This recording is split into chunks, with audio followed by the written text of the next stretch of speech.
men together. 25 minutes, 3 wins, LCS.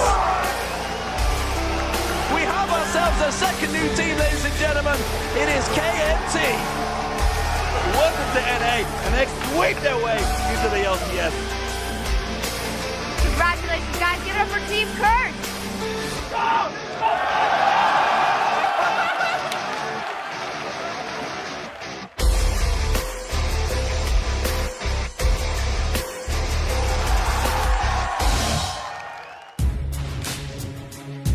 Hello, ladies and gentlemen. Welcome to the 2014 LCS Preview Show. We are excited to be here, and we are your hosts, Rivington Bism III and Joshua Jat Leesman. I think one of the most things that I am excited about is that we get to rep 2 new studios here, and the participation of the fans is going up by the tens of the thousands potentially over the course of the season that they get to come and watch the shows. If we take a look at where we came all the way from last year to 2 years ago to 3 years ago, I mean, the places we're going are really exciting. All right, so coming up in just under 30 minutes, the 2014 European LCS Spring Split kicks off with 6 huge games. Yeah, all 8 teams take to the Rift today, beginning with the battle of the preseason favorites as the Summer Split champs Fnatic are actually going to take on the reunited Gambit. And then on Friday, the 2014 NA LCS Split kicks off with 6 huge games of their own. The season takes off with a fight between the North American heroes from the Battle of the Atlantic, Meteos and Cloud9 versus Bjergsen and Team Solo Mid. Yeah, the NA LCS Spring Split launches on Friday at 12 p.m. Pacific, 9 p.m. Central European Time. And as you may have noticed by our schedule for the opening week of the 2014 Spring Split, this season, the European and North American League Championship Series have swapped broadcast days. Throughout the season, our normal LCS weeks will feature the European LCS games on Thursdays and Fridays, starting at 7 p.m. Central European Time. And that, of course, means that the North American LCS games will be kicking off on Saturdays and Sundays throughout the season at 12 p.m. Pacific. Yeah, and as always, you can head over to lolesports.com for a full breakdown of the schedule throughout the year. And now that you know when to tune in, let's send it across the Atlantic to Cologne, Germany, where D-Man and Quickshot are going to join us for a quick look at the European LCS. What's going on, guys? Thank you very much, Riv and Jat, and it is awesome to be able to talk to you guys live as well. I am, of course, Lee D-Man Smith, and alongside me, once again, is Trevor Quickshot Henry. It is finally time to start talking about the 2014 season of the European LCS. Yeah, we're going to break down all 8 teams in just a second, but I really have to emphasize, they're on the other side of the world, we're here, and we're talking to each other. This is freaking awesome. This is awesome. Of course, now let's take a look at the 8 teams that are vying for the Spring Split crown. The 4 teams that qualified thanks to their Season 3 performance are Fnatic, Gambit Gaming, Alliance, and Millennium, the team that were formerly known as Alternate. And of course, joining them are the 3 teams that locked down their spot in the Spring Promotion Tournament. The Copenhagen Wolves, SK Gaming, and Roccat, the team that was named KMT when they shocked the Ninjas in Pajamas. And then, of course, there is the super hot crew, who earned their place in the LCS after winning a best-of-3 series last weekend against Meet Your Makers to actually take the Lemon Dog spot. So, of course, they are the 8 teams, but as you guys may be aware, there has been a hell of a lot of player movement amongst those teams. Let's talk about them. Well, we're going to break them down with each individual team, and I think the most recent development is also one of the most disappointing ones. The Lemon Dogs went from finishing first in the regular season of the Summer Split and earning a trip to Worlds to non-existence. It all started with the departure of the 5 players from the World Championship team. Then their new replacement roster was crushed in the Battle of the Atlantic. And following all of this, the Lemon Dogs failed to submit a finalized and valid roster with all necessary paperwork by the league deadline, which actually meant they forfeited their spot. And it is a tragic story for one of the best teams of the European LCS from the Summer Split. And of course, 3 of those Lemon Dog players ended up at Ninjas in Pajamas, who were hoping to win their way back into the LCS through the Spring Promotion Tournament. They got to choose which challenger team they wanted, and they chose to face KMT. And that proved disastrous for Ninjas in Pajamas. Yeah, it was an understatement of note. KMT shocked everybody. All of the casters, the teams, they swept NIP 3-0 and earned that spot in the LCS. Well, they'll actually be competing here today under a new name, calling themselves Roccat. Yeah, and of course, another new team this year's LCS Spring Split is Alliance. And of course, while the name is new, you may well recognize several of the players. Just a few of them. The core of the team started with Froggen and Wicked.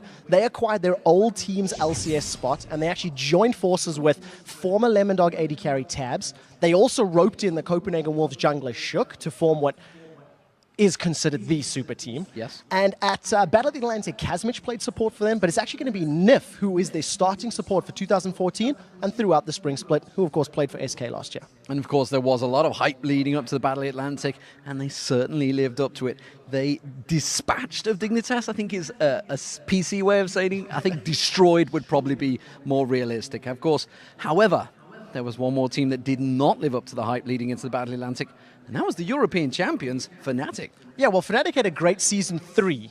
They won the spring and summer splits. They made it to the semifinals of Worlds, and like you've highlighted, once Worlds ended, it kind of went downhill a little bit. Yeah, and of course, this is the season that they've added the AD carry, the Phenom, Reckless, the man that's been waiting a year to join the fold. And honestly, it's a team that dominated Europe. Can they be even stronger? Well, they have to prove it. You know, they ran into a lot of problems during Battle of the Atlantic. They got swept by Cloud9. They didn't look on point at all. And Cloud9 is the same team that they beat at Worlds. So with this addition of the Phenom, not really working out so far. And finally, of course, we have to talk about the team that is considered to be the strongest team in Europe right now.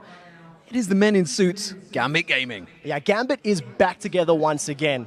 This is the team that dominated Europe under the name Moscow 5, and they've continued their winning ways. They crushed at IAM Cologne, they dominated at XTG in the Battle of the Atlantic, and they're playing the first game here against Fnatic today.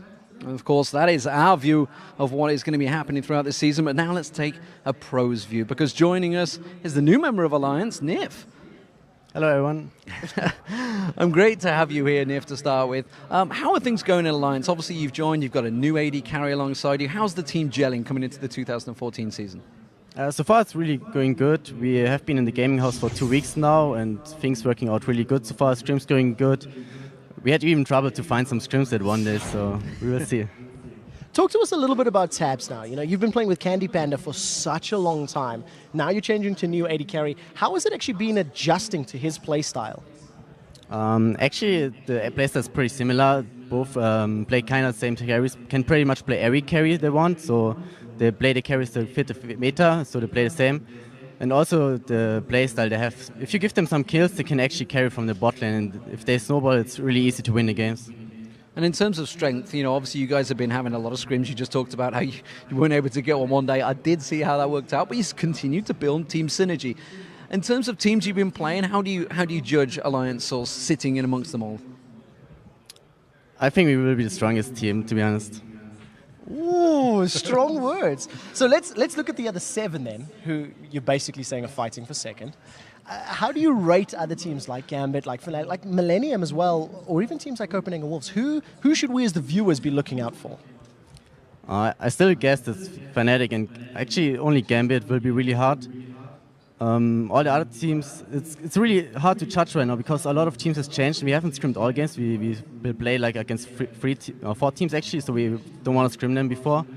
But what we saw, that they all have pretty much the same, and really depends on how the games go here.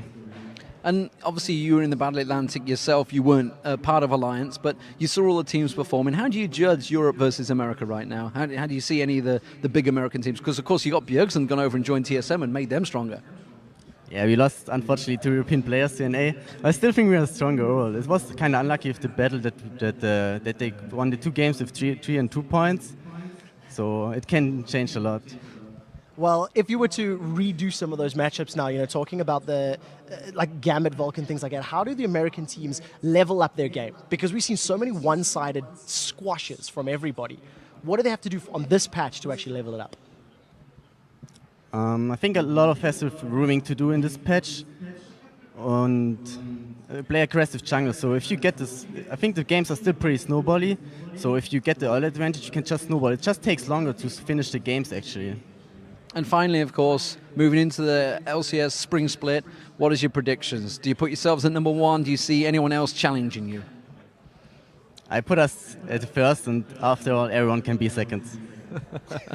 Well, thank you very much, Nif. It's great to have you here, and best of luck with the games, obviously, that are going to be coming up.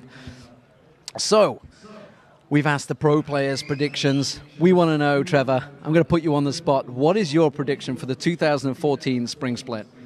I hate these loaded questions because there's so much to answer, but I think the obvious answer is that Alliance and Gambit is most likely going to be 1 and 2 for the Spring Split. I think that looking at Fnatic and Millennium will be my 3 and 4, And the teams to keep an eye out for to challenge things up will be the likes of the Copenhagen Wolves, maybe KMT also, who are playing under the name Rocket. So that's going to be my top 6. Okay, well, we'll see whether history reproduces itself. Obviously, Fnatic versus Gambit in that spring split last year.